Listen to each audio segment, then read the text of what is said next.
Okay, my friends, you are in for a shocker du jour for sure. We're going to be talking about the Gorgon's head. We're going to be talking about Ovid, who was the writer of all the ancient myths that we thought were just ridiculous and crazy. And like the Gorgon's head being able to turn people to stone. Well, let me show you something about the people that were turned to stone all around the world. And some of them were turned to literally to iron. Praveen Mohan just did a video today, I believe it was today, about 1,000 or more statues in this temple. I think it's in India, I'm not sure. But I'll show you. I believe these were creatures that were alive at one time. And the mummies and so forth, the statues in Egypt, they have creatures inside them. Most of them, the ones I've seen have. And they're all over the place. So I'm going to show you a bunch of them right now. Okay, watch this. This is a killer for sure. This is book 5 from Ovid of Metamorphosis. And this is lines 149 to 199. Perseus uses the Gorgon's head against Phineus, who was trying to kill Perseus. Phineus had 1,000 guys, and he's attacking Perseus. Perseus is by himself up against a big stone column, and he's fighting back against all these guys that want to kill him. So listen to this. There is yet more to be done, despite what he has endured, the purpose of all to overwhelm this one man. The bands of conspirators opposed him on all sides in a cause opposed to justice and good faith. So they were against justice.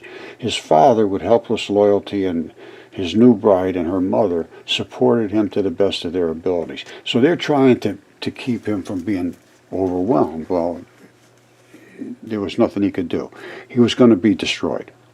So he said, down here at 200 to 249, he turns Phineus to stone. Listen to this.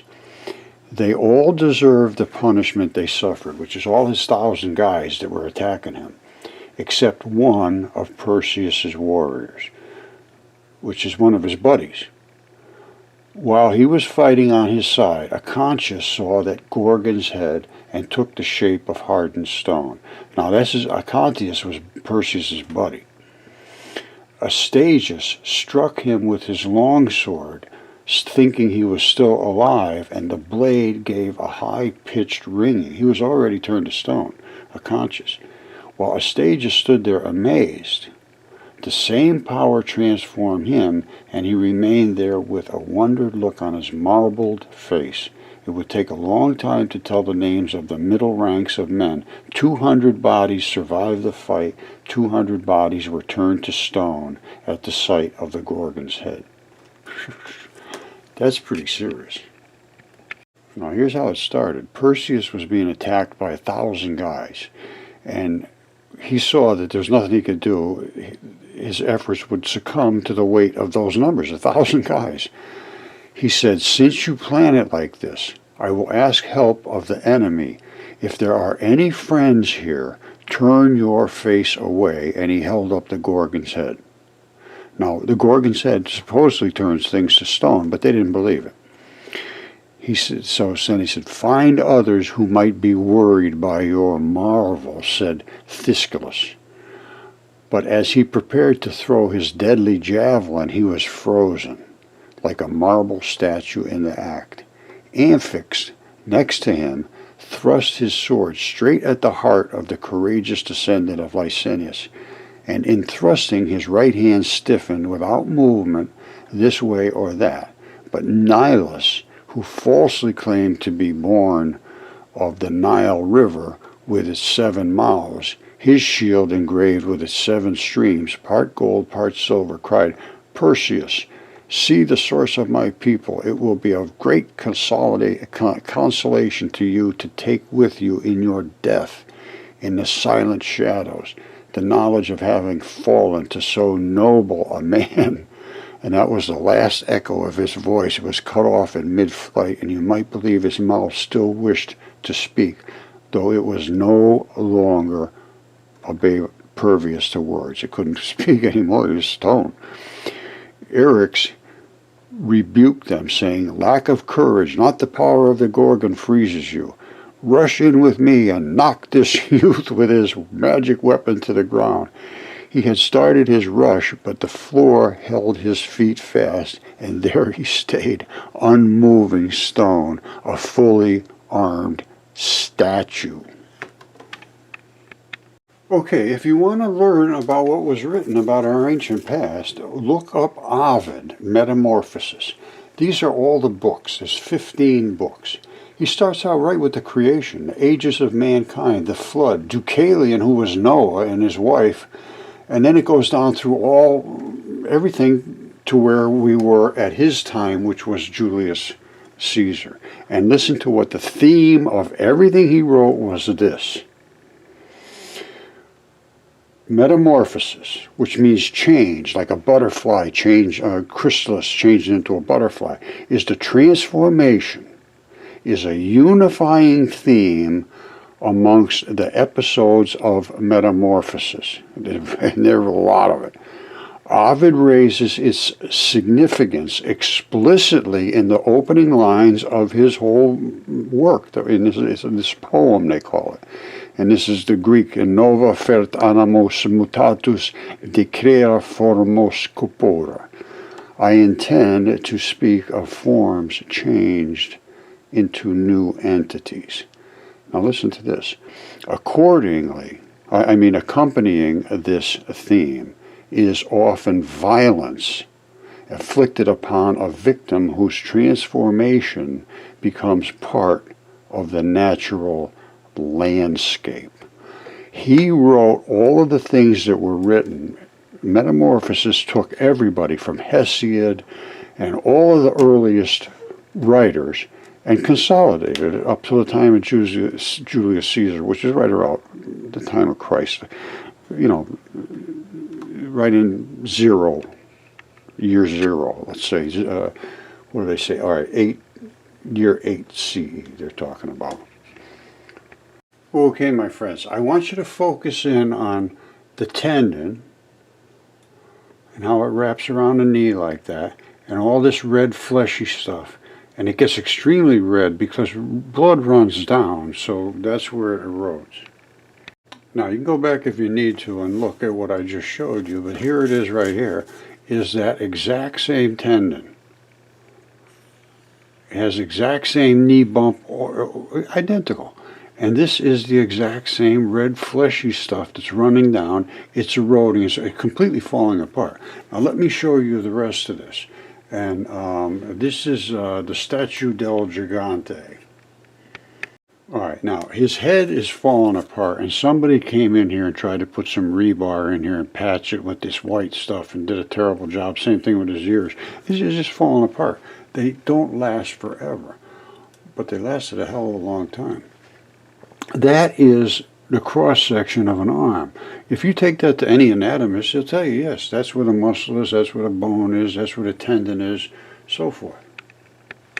Okay, so I'm taking this as the evidence that supports exactly what Ovid said in Metamorphosis. I showed you this guy. He's a giant, and he's that's his body. And here's his legs. All right. Now, then we go to this guy here. You see how his hand turned black? That's where all the blood runs down like this. You'll find that happens, like, you know, if you could look at this carefully, you could see all the body where blood runs down, it turns black. Or sometimes it turns red, it depends. Now, then we go to this guy here, which is the Colossus del Apennino in Florence, Italy. And he's strangling a dragon. He's got a dragon down there strangling him. And I can tell these colors and so forth, what's running out of his legs and what's growing out of his legs and so forth. Here's another shot of him here really up close. Now see this right here? That's tendon. That's the tendon, and his shoulder is starting to rip out. He's falling apart too. See this? He's falling apart. That's his muscles, his tendon, whatever, right there. I believe that's muscle actually. And here it is in a anatomical. That's chunk falling off.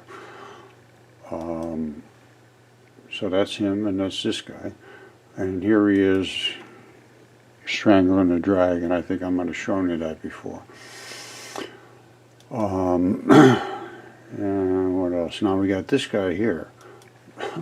You know how they showed they were all crazy? They could stop right in, they're just looking off in space and he's saying, wow, what happened? Look, they turned him into some kind of a mushroom, dragon face looking thing. I don't know what it is. No clue about that one. No, it's not just the stuff I'm showing you here. Fontainebleau over in France. It's just the most amazing, absolutely amazing stuff. In Egypt, this is a very big statue. I'm not exactly sure how big it is, but that is, he's inside of the statue. It's a big Egyptian statue. And there's a guy inside of it. That's just his lung, and these are the ribs. Very, very large. This was from a Brian Forrester video saying very strange weathering. Well, it's a guy's body. And you all know about Typhon. I've seen it a million times. There he is in the desert. And here he is, unhighlighted. You see him? Same thing. You can go back and look it over. You have Google Earth too. You can come up and look at the full picture here. There's Typhon, runs all the way from here, way back to here. This is actually his tail. It's all fluted out. And he's attacking that giant fish. Okay, this goes right down from day one in history. He was supposed to be so big that he could brush the stars with his head, and I can tell you he would. All right, I'm going to show you something from some statues that I think his name is Praveen Mohan. I believe that's it. I'll show you in a minute anyway. And I believe there's blood coming out of him because blood does not turn to stone the way the rest does. Now, that's a bone, and inside the bone, the blood is still pretty liquid. And as far as I can see, that's what happened in these statues. And they drilled little holes in them for the blood to come out. And then there's a white spot behind it. Whoops. Hold on. All right, this is what happens. There's a white spot that makes the clotting.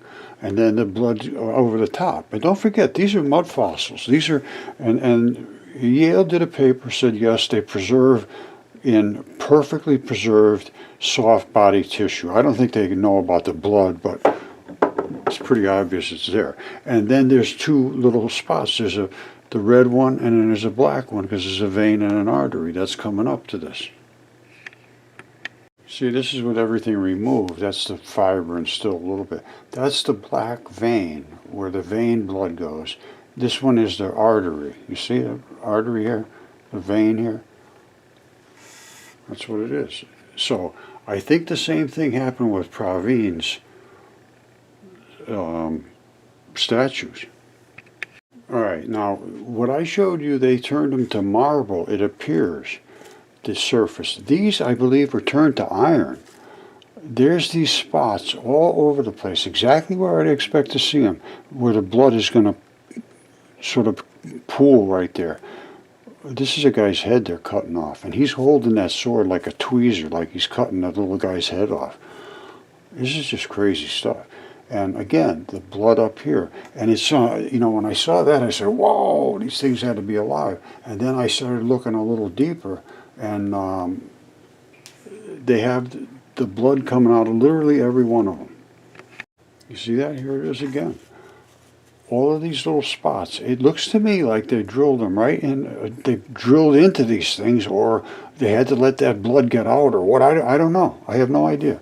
But it sure looks like they're in the spots I would expect them to be, where the blood is going to be easily, it's going to be strong there. Now, they have one up here too, strange looking. but it's up there, and there's no white spot that much around it like the other ones. I really don't know what to think, but there's over 1,000 of these statues, and I believe they're made out of iron. All right, I'm just going to leave it at that. And you should watch this. Praveen Mohan says they will never print this in books. And they look like they're iron to me. This guy's pulling out an arrow. He's going to shoot somebody. They got all this. They look like blood spots to me. That's all I can tell you. I would love to be able to do the chemistry on it, but he gets up very close in the details. You can show where all the veins run and everything, because they create little divots, and there's certain way the body forms. I'm not saying they couldn't do it and make these, but there's 1,000 of these in this one place apparently. This is just insane. I mean, and some of them are just so ornate, it's just amazing. This isn't even ornate compared to some of them. Okay, I just want to make a couple statements about professors in colleges and universities. They can be very vindictive when you bring this type of information forward, because it really just wipes right off the table the things they've been saying. Okay, this is from a law firm about students and professor interactions, and I have found this to be quite accurate. She says that as a student attorney since 1990s, I have become jaded. I have heard so many negative stories about college professors and their ridiculous and unfair, harassing, retaliatory treatments towards students. However, keep in mind I am jaded from hearing bad stories about terrible professors for over 2 decades. And she goes on to say, well, probably most are good people, but she's just run into all the bad ones. Well, everyone I've run into has acted in this manner, so I'll just leave it at that. Now, this is talking about an example of an offense of a college professor, and it's just direct retaliation. Now, she says it just seems ridiculous, but it's true. She says a nursing student raises their hand and points out a difference between what the professor is saying and a textbook explanation. The professor thereafter targets the university student, starts lowering the student's grades on paper and other assignments, which means the college student is then in danger of failing.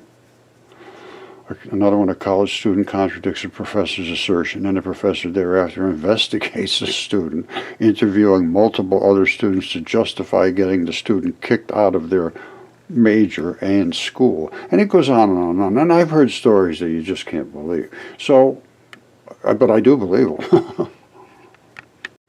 Okay, this is the kind of stuff that sounds so insane that people just say, oh, the guy's insane. And then when you throw in that everybody's talking about flat Earth, it just makes it unacceptable to anybody. So please do not go there.